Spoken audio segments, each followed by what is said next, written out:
महासार्वधिक नमन और social and motivational trust जो दिल्ली की इकाई है वो बहुत जगह इसकी शाखा है और एक उसमें से एक शाखा हमारा पलामू का है, झारखंड का है।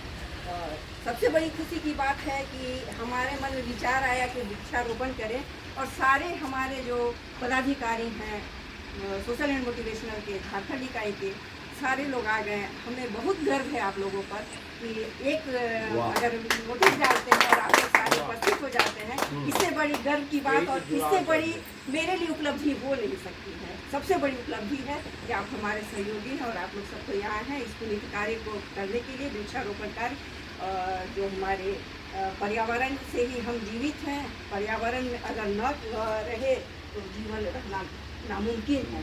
तो इसी पुण्य कार्य पर अभी हमारे डॉक्टर रामप्रवेश पंडित जी बोले कि चलिए एक काव्य गोष्ठी भी हो जाइए और सोने पे सुहागा का कार्य हुआ कि हम लोग सारे लोग अनायास ही कविता पाठ भी करने लगे और इसके बाद हम लोग वृक्षारोपण का भी कार्य करेंगे। तो उसी क्रम में मेरा भी अभी एक प्रस्तुति आप लोग सुने। गजल है।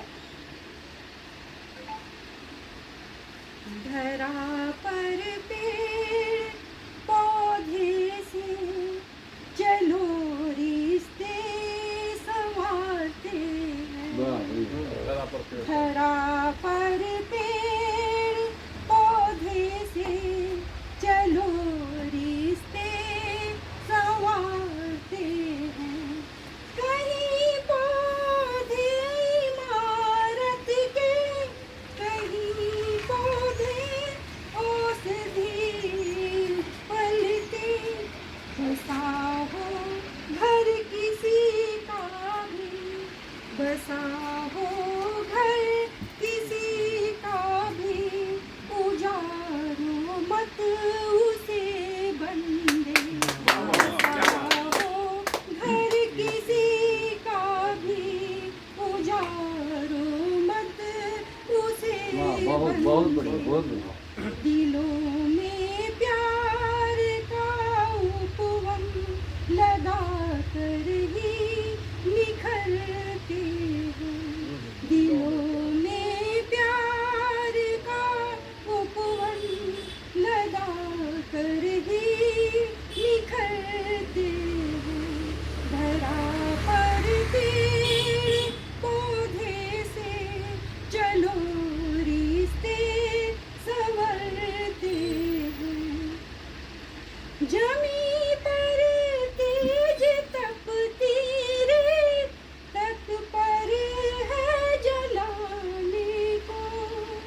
रेत बालू है, अगर हम पेड़ पौधे न लगाएं तो उसमें छाया मिलेगा तो कुछ तो तपेगी ही और वो हमको जलेंगे हम अगर जलाएगी। इसलिए जमी पर तेज तपती रेत, तत्पर है जलाने को।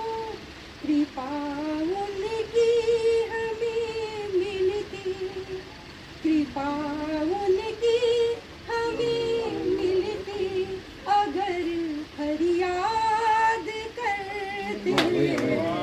कृपा उनकी हमें मिलती अगर फरियाद करते हैं। भले हालात कुछ भी हो, रखो जिंदा दिली हरदम।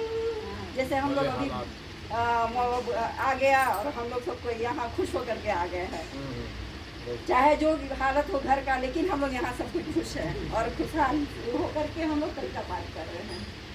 भले हालात कुछ भी हो, रखो जिंदा दिली हरदम। मगर इतनी गुजारिश है, मगर